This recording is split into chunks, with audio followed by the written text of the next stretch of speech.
Hello everyone, welcome to Java programming tutorial.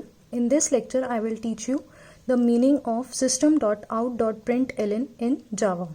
So we use this statement in order to print anything, any text on the command prompt. ठीक है, जो black screen होती है उस पर आपको कुछ भी प्रिंट करने के लिए you have to use this statement. जैसे कि आप सी में printf यूज़ करते हो कुछ भी प्रिंट करने के लिए, टेक्स्ट प्रिंट करने के लिए. C++ में आप सी आउट यूज़ करते हो. इसी तरह से जावा में जब आपको कुछ प्रिंट करना होता है स्क्रीन पे तो आप ये स्टेटमेंट यूज़ करते हो. तो आइए देखते हैं इसका मीनिंग क्या होता है. जैसे कि आपने देखा यहाँ पर सिस्टम का एस कैपिटल है. अगेन सिस्टम का एस कैपिटल है, दैट मीन्स कि ये एक प्रीडिफाइंड क्लास है. ठीक है, तो ये एक प्रीडिफाइंड क्लास है बिकॉज इसका एस कैपिटल है. अभी मैं यहाँ पर बना रही हूँ कि आप ऐसे एज्यूम करो कि जावा में एक प्रीडिफाइंड क्लास है. एज्यूम नहीं, actually it is a predefined class system. तो ये कुछ इस तरह की बनी हुई है. क्लास का सी है वो स्मॉल लेटर्स में होगा because it is a keyword. Class एक कीवर्ड है. सिस्टम का एस कैपिटल होगा because it is a class and it is a predefined class. तो ये ऑलरेडी जावा में बनी हुई है सिस्टम क्लास.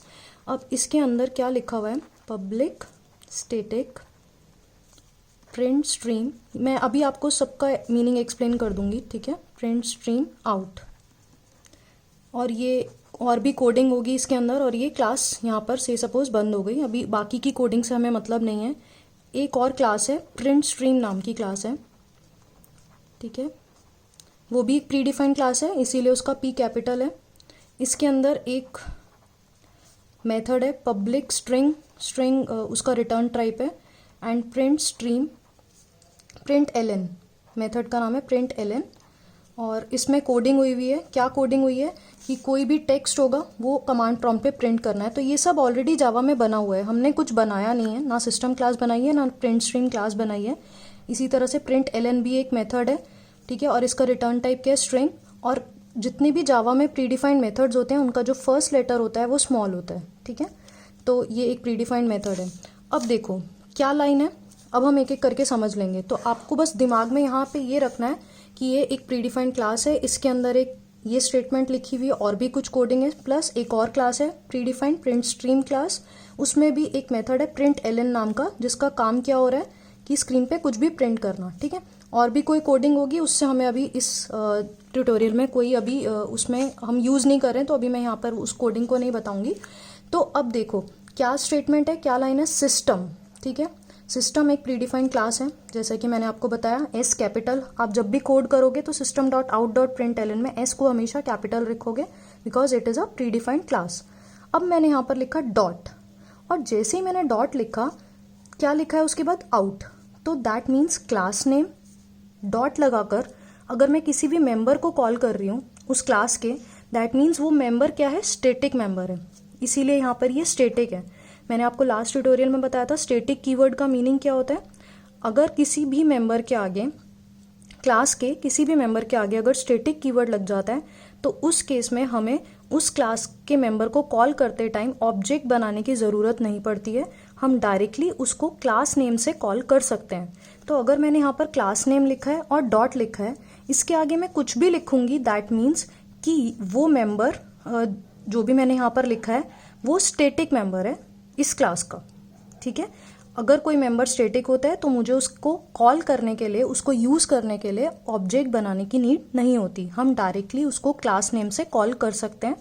तो अगर मैं यहाँ पर लिख रही हूँ सिस्टम डॉट, तो यहाँ पर मैं जो भी लिखूंगी वो जो मेंबर होगा वो स्टैटिक होगा. तभी हम उसको क्लास नेम से कॉल कर रहे हैं, ऑब्जेक्ट नहीं बना रहे हैं. तो जैसे ही मैंने यहाँ पर लिखा आउट तो दैट मीन्स ये एक स्टैटिक मेंबर है. किस क्लास का, सिस्टम क्लास का.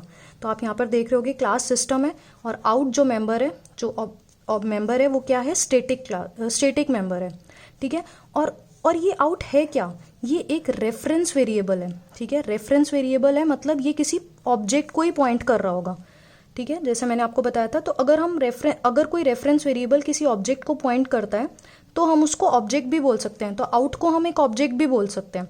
अब ये किसका रेफरेंस वेरिएबल है, प्रिंट स्ट्रीम क्लास का रेफरेंस वेरिएबल है. ठीक है, हम ऐसे बनाते थे ना, class name OBJ equal to class new class name, ऐसे लिखते थे हम.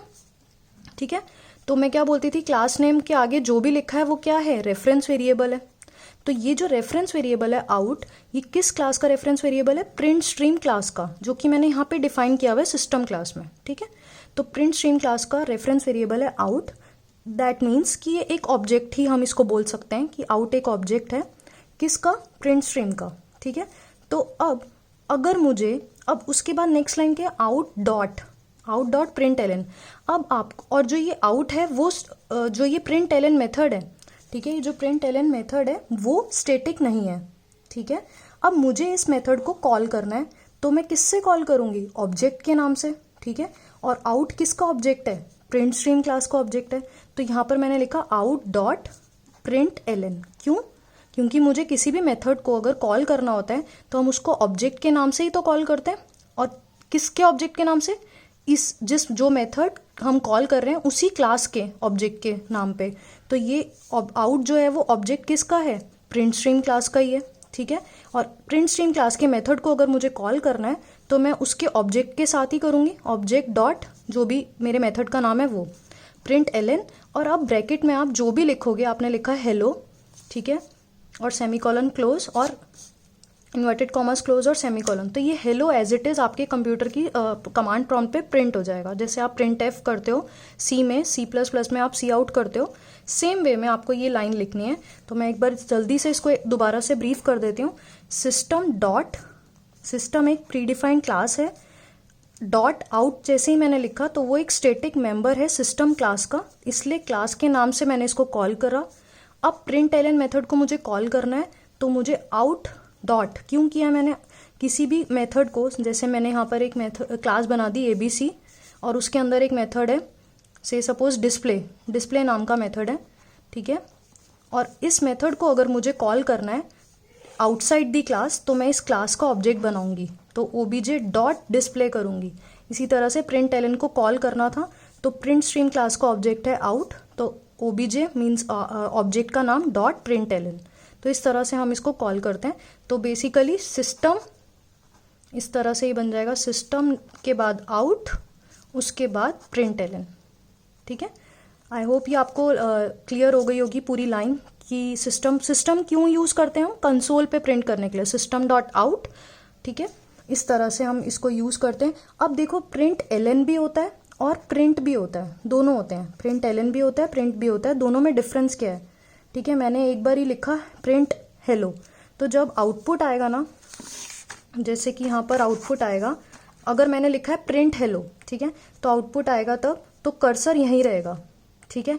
और अगर मैंने लिखा है प्रिंट एलन हेलो, तो क्या होगा, कर्सर जो है वो यहाँ नीचे वाली लाइन में आएगा। तो बेसिकली जैसे सी में होता है ना नेक्स्ट लाइन /n करके हम नेक्स्ट लाइन करते हैं, तो ऐसे ही प्रिंट का मतलब है आपका कर्सर इसी सेम लाइन पे रहेगा, प्रिंट एलन का मतलब है आपका कर्सर नेक्स्ट लाइन में शिफ्ट हो जाएगा।